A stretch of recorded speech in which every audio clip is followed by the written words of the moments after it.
कहानी की शुरुआत में एक अनजान समुद्री इलाके में कुछ मछुआरे अपनी पारंपरिक नावों पर निकलते हैं। वे धीरे धीरे गहरे पानी की तरफ बढ़ते हैं। एक मछुआरा अपने साथियों से अलग होकर अपने पुराने स्पॉट पर पहुंचता है। वो जोर से जाल समंदर में फेंकता है। जाल धीरे धीरे नीचे डूबता है। काफी देर इंतजार के बाद वो जाल खींचने लगता है, लेकिन जाल इतना भारी लगता है कि जैसे कोई बहुत बड़ा माल पकड़ा हो। खुशी में वो और जोर लगाता है, लेकिन अचानक कुछ उसे इतनी जोर से खींचता है कि वो खुद पानी में खिंच जाता है। जाल हाथ से छूटकर नीचे गिर जाता है। वो किसी तरह सतह पर आता है, गहरी सांस लेता है और फिर डुबकी लगाकर नीचे जाता है। वो जाल को काटने की कोशिश करता है, लेकिन तभी उसे आसपास की मछलियां अजीब लगती हैं। उनकी हरकतें सामान्य नहीं हैं, जैसे कोई डरावना राज छुपा हो। इसी समंदर के दूसरे हिस्से में एक समुद्री वैज्ञानिक चार्ली वॉगनर या वैगनर को पता चलता है कि उनका अंडर वाटर रोवर से संपर्क टूट गया है। वो उस जगह पर जाता है जहाँ फ्लोटिंग बुए है। डाइविंग सूट पहनकर वो नीचे उतरता है। वहाँ उसे रोवर एक फंसे हुए जाल में फंसा मिलता है। वो जाल खोलने की कोशिश करता है, लेकिन अचानक उसे लगता है कि अंधेरे पानी में कोई उसे घूर रहा है। ठंडी सिहरन पूरे शरीर में फैल जाती है। वो घबराकर पूरी ताकत से जाल खींचता है। रोवर को पकड़कर तेजी से ऊपर आता है। रोवर को बुए से बांधकर वो अपनी बोट की तरफ भागता है। वो अजीब सी डरावनी फीलिंग अभी भी बनी हुई है। जैसे ही वो बोट पर पहुंचता है,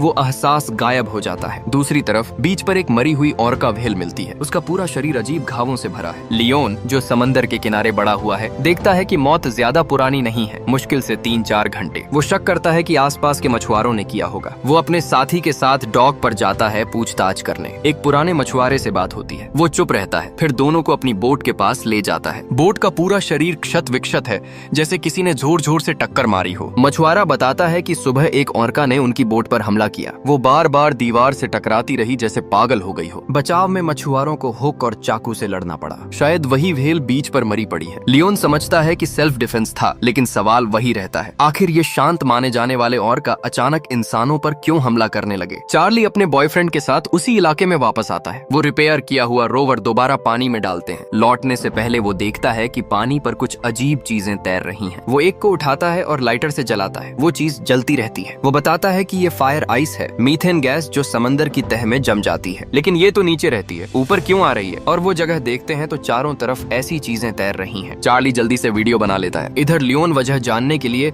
आसपास की व्हेल्स की मूवमेंट ट्रैक करना शुरू करता है। जल्द ही उसे पता चलता है कि एक ग्रुप ऑर्का फिर से आ रही है। वो जल्दी से उस इलाके में पहुंचता है। ट्रांसमीटर पानी में डालते ही एक विशाल ऑर्का उसके पास आ जाती है। वो डर जाता है, लेकिन वो बस उसे देखकर फिर गहराई में चली जाती है। फिर वो देखता है कि वो ग्रुप एक टूरिस्ट बोट की तरफ तेजी से जा रही है। वो भी पीछे पीछे जाता है। बोट पर लोग खुश होकर एक ऑर्का को पानी से बाहर कूदते देखते हैं। कमाल का नजारा। लेकिन अगली बार जब वो कूदती है तो सब कुछ बदल जाता है। ओनर का ग्रुप बोट पर हमला कर देती है। लोग पानी में गिरने लगते हैं। लियोन समझ जाता है कि ये हमला प्लान्ड है। वो तेजी से गिरे हुए लोगों को बचाने की कोशिश करता है, लेकिन ओनर का एक एक करके उन्हें निगलने लगती हैं। लियोन अपनी आंखों से अपना दोस्त को समंदर में खींचे जाते देखता है। दिल दहल जाता है। अब सवाल ये है, अगर समंदर की जीव जंतु अचानक इंसानों पर हमला करने लगे तो क्या होगा। उसी बीच एक रेस्तरां के किचन में शेफ एक लॉबस्टर को काटने वाला होता है, लेकिन अंदर से कुछ गाढ़ा अजीब तरल निकलता है। वो हैरान होकर देखता है। अचानक वो तरल उसके चेहरे पर छिटक जाता है। सब डर जाते हैं। शेफ गुस्से में उसे फेंकने को कहता है, लेकिन वो लॉबस्टर चुपके से एक खतरनाक वायरस फैलाने लगा था। कुछ ही देर में शेफ को अजीब महसूस होने लगता है। शरीर में कुछ गड़बड़ है। क्या ये सिर्फ संयोग है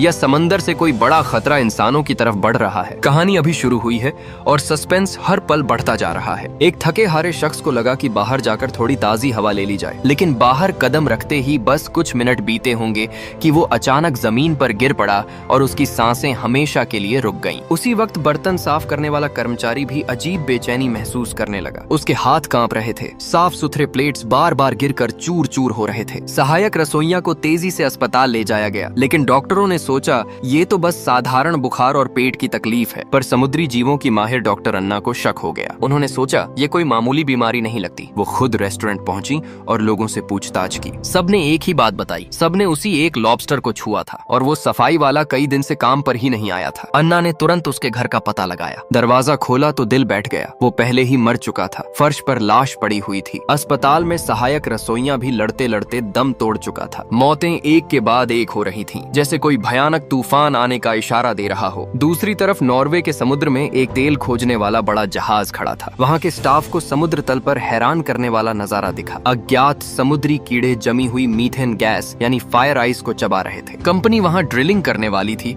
लेकिन पर्यावरण को बचाने के लिए सावधानी बरत रही थी। बायोलॉजी बायोलॉजी प्रोफेसर सिगेल ने तुरंत कुछ कीड़े पकड़े और लैब में परीक्षण शुरू कर दिया। कुछ ही देर में उनकी आंखें फट गईं। ये कीड़े बिल्कुल साधारण नहीं थे। जबड़े लोहे जैसे, दांत तलवार जैसे और प्रजनन इतना तेज कि बच्चे कुछ हफ्तों में ही बड़े हो जाते। उन्होंने कप्तान टिना को चेतावनी दी, ये छोटे कीड़े बड़ा खेल बिगाड़ सकते हैं।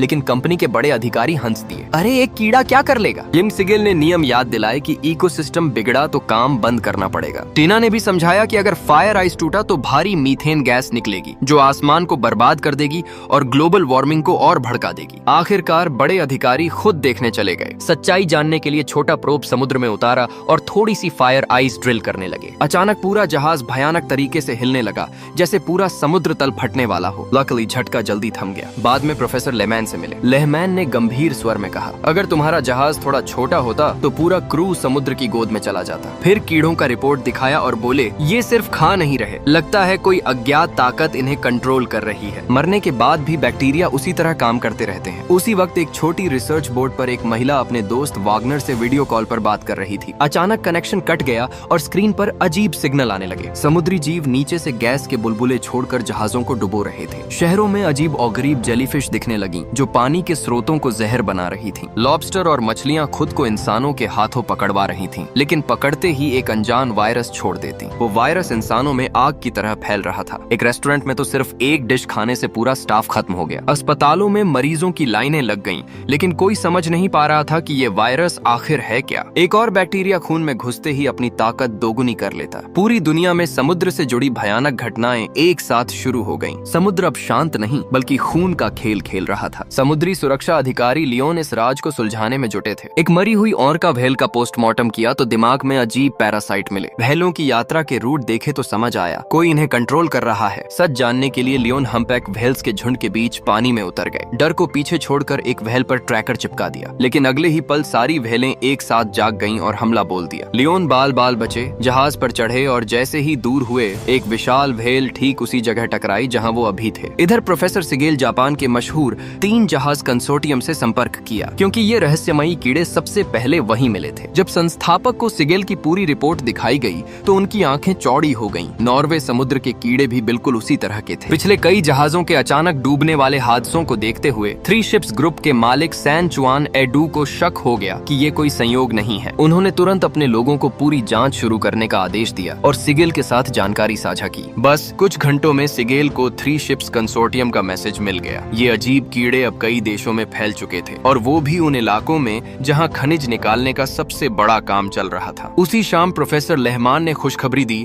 कि उनके पानी के नीचे वाले रोबोट ने वो गायब प्रोब शिप ढूंढ ली है। उसमें जो लड़की लापता थी वो वैगनर की बहुत करीबी दोस्त थी। जैसे ही रोबोट की लाइव तस्वीरें सारे वैज्ञानिकों को दिखाई गईं, सबकी सांसें थम गईं। डूबे जहाज के आसपास विशालकाय व्हेल्स तैर रही थीं। सभी मरे हुए साथियों को श्रद्धांजलि दे रहे थे। तभी अचानक एक भयानक नजारा सामने आ गया। वो विशाल व्हेल्स जैसे किसी जादू के बुलावे पर एक चमकते हुए रोशनी के पर्दे के पास पहुंच गईं। मानो उस रोशनी के पीछे कोई बेहद शक्तिशाली प्राणी छिपा हो जो उन्हें बुला रहा हो। इधर समुद्र किनारे एक जोड़ी प्रेमी प्रेमिका घूम रही थी। रोमांस के चरम पर पहुंचे ही थे कि अचानक एक क्रिस्टल केकड़ा लड़की की टांग पर चढ़ गया। लड़की बुरी तरह चौंक गई। लड़का उसे समझाने लगा कि डरने की कोई बात नहीं, लेकिन लड़की की नजर दूसरी तरफ चली गई और उसका चेहरा सफेद पड़ गया। देखा तो क्या, हजारों लाखों क्रिस्टल केकड़े एक साथ लहर की तरह बढ़ते आ रहे थे। दोनों घबरा गए, भागे, कार के पास पहुंचे और आखिरी पल में बाल बाल बचते हुए कार लेकर निकल भागे। गांव वाले हैरान परेशान उन्हें देख रहे थे, लेकिन जैसे ही वो गांव से थोड़ा दूर गए,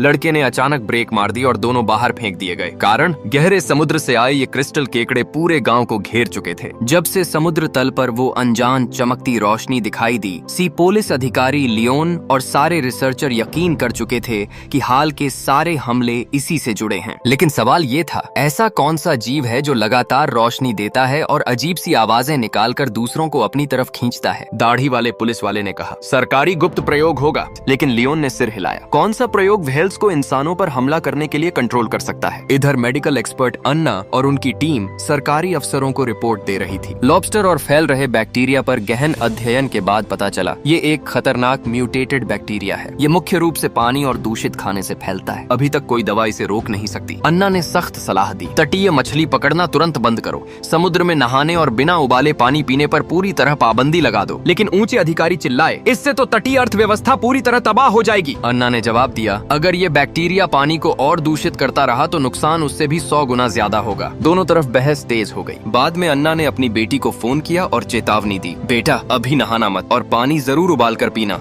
उसी वक्त नॉर्वे सागर में रिसर्च शिप पर सिगेल और टीम पानी के नीचे प्रोब से ओनियल गैस पाइपलाइन चेक कर रही थी। देखें तो कहीं अज्ञात आइस वर्म्स ने तो नहीं तोड़ दिया। लेकिन प्रोब जब निशान वाली जगह पहुंचा तो सब हैरान रह गए। वहाँ कोई पाइपलाइन थी ही नहीं। समुद्र तल बुरी तरह उधेड़ दिया गया था। सिगेल ने जिम्मेदार टीना को बाहर बुलाया और कहा, जापान की 3 शिप्स कंपनी समुद्र तल खनन के उपकरण बनाती है। डच सरकार ने ढेर सारे मंगवाए हैं। कानून कहता है समुद्र की प्रकृति मत बिगाड़ो, फिर भी ये लोग पाइपलाइन का बहाना बनाकर खुलेआम खनन कर रहे हैं। सिगेल को लगा टीना भी झूठ बोल रहा है, लेकिन टीना ने कसम खाई, मुझे सच नहीं पता, मैं तो सिर्फ डच सरकार का आदेश मान रहा था। सिगेल प्रोफेसर रहमान के पास गए और बोले, सर ये सरकारी खेल मीडिया को बताते हैं। लेकिन प्रोफेसर ने रोका, लाइसेंस में खनन टेस्ट लिखा है, सबूत नहीं है। अगर तुमने खुलासा किया तो टीना सबसे पहले जेल जाएगा। ये दूसरी तरफ बायोलॉजिस्ट म्यूटेटेड जीवों पर रिसर्च कर रहे थे। पता चला ये पहले देश में नहीं मिले, 4 और देशों के बंदरगाहों में भी पाए गए। सबसे पहले जापान में जीन एकदम मैच कर रहे थे। पहले ऑर्का के ब्रेन स्टेम में मिली सफेद चीज से तुलना की तो संक्रमण बिल्कुल वही था। एक्सपर्ट्स बोले ये संक्रमण शायद इन जीवों में शुरू नहीं हुआ, नए सैंपल हवा में आते ही घुल जाते हैं, वरना और टेस्ट कर सकते थे। लियोन को जैसे कुछ सूझ गया। उसी रात वो चुपके से 3 शिप्स कंसोर्टियम के समुद्री रिसर्च लैब में घुस गया। उसकी जांच से पता चला था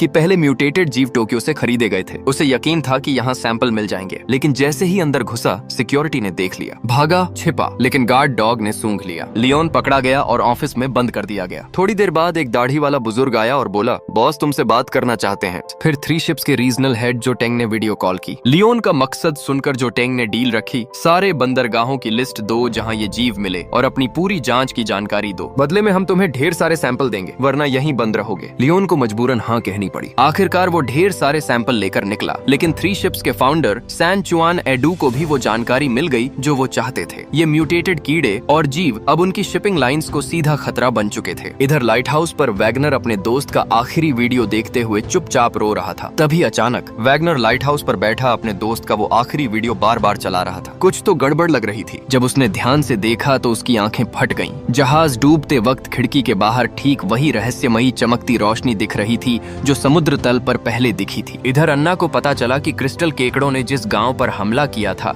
वहां एक घातक वायरस भी फैल चुका है। डिजास्टर मैनेजमेंट की टीम ने तुरंत सैंपल लैब भिजवा दिए। अन्ना प्रोटेक्टिव सूट पहनकर तैयार हो गई। उसने फ्रोजन क्रिस्टल केकड़े को पानी में डाला, पिघलाया और फिर काटा। अंदर का मांस देखकर सब हैरान। पूरा शरीर अजीब अज्ञात पदार्थों से भरा हुआ था। माइक्रोस्कोप में देखा तो साफ हो गया, ये भी वही म्यूटेटेड बैक्टीरिया था। मतलब कोई नया प्राणी इन समुद्री जीवों को संक्रमित कर रहा है। एक औरत समुद्र किनारे खड़ी समुद्री हवा का मजा ले रही थी। अचानक सैकड़ों समुद्री पक्षी चीखते हुए उसके सिर के ऊपर से गुजरे। वो थोड़ी हैरान हुई, लेकिन अगले ही पल समुद्र का पानी तेजी से पीछे हटने लगा। वो समझ गई सुनामी आने वाली है। वो भागी, पार्किंग तक पहुंची तो देखा उसका पति घबराया हुआ कार में बैठ चुका है। वो चिल्लाई, रुको, मुझे भी ले चलो। तो लेकिन पति ने एक झटके से गाड़ी बढ़ा दी और चला गया। औरत वहीं खड़ी रह गई, आंखों में आंसू और दिल में गहरा दर्द। फिर वो विशाल लहरें उठी और पूरा किनारा पानी में डूब गया। लोग अब समझ रहे थे कि ये कोई सरकारी प्रयोग नहीं हो सकता, क्योंकि कोई प्रयोग इतने बड़े समुद्र को कंट्रोल नहीं कर सकता। वैगनर ने अपने दोस्त के वीडियो से अलग निकाला हुआ ऑडियो प्रोफेसर रहमान को भेज दिया और बताया, सर ये आवाज ठीक उसी फ्रीक्वेंसी की है जो समुद्र तल की उस रोशनी से आ रही थी। जूनो जहाज डूबने से पहले 2 और जहाज भी डूब चुके थे। सैटेलाइट डेटा से पता चला कि हर जगह पानी का तापमान अचानक बढ़ गया था। वैगनर ने पास ही एक हाइड्रोथर्मल वेंट भी ढूंढ लिया। उसका शक था कि कोई चीज इस वेंट से भारी मात्रा में मीथेन निकाल रही है जिससे जहाज डूबे, लेकिन प्रोफेसर रहमान ने इसे सिरे से खारिज कर दिया। बोले,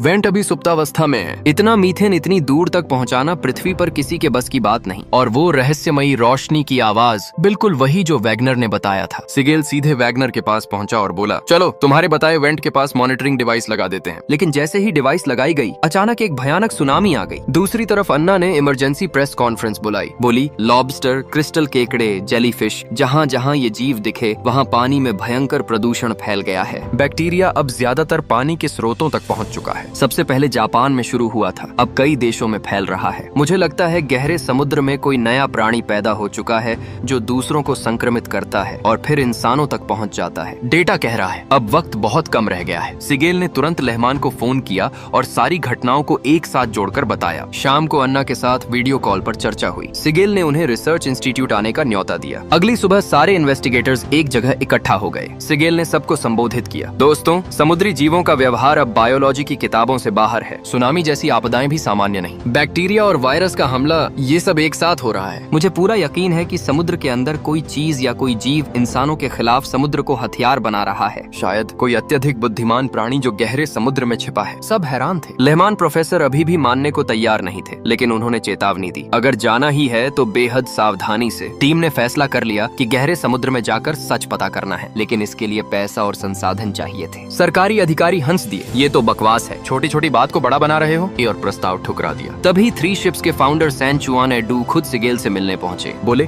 मैं पूरी फंडिंग करूंगा, तुम्हारी थ्योरी सही हो या नहीं, लेकिन मेरी शिपिंग लाइंस बचानी है। तो इसके बाद बायोलॉजिस्ट, भाषाविद, डॉक्टर और समुद्री विशेषज्ञों की पूरी टीम तैयार हो गई। कोई नहीं जानता था कि ये सफर कितने खतरों से भरा होगा। रवानगी से पहले सबने घर वालों से छोटा छोटा अलविदा कहा। उस उदास और धुंधले दोपहर में एक गुप्त रिसर्च शिप धीरे धीरे गहरे समुद्र की ओर रवाना हो गई। क्या इनका इंतजार कुछ और भी भयानक कर रहा है? अगली कहानी में पता चलेगा।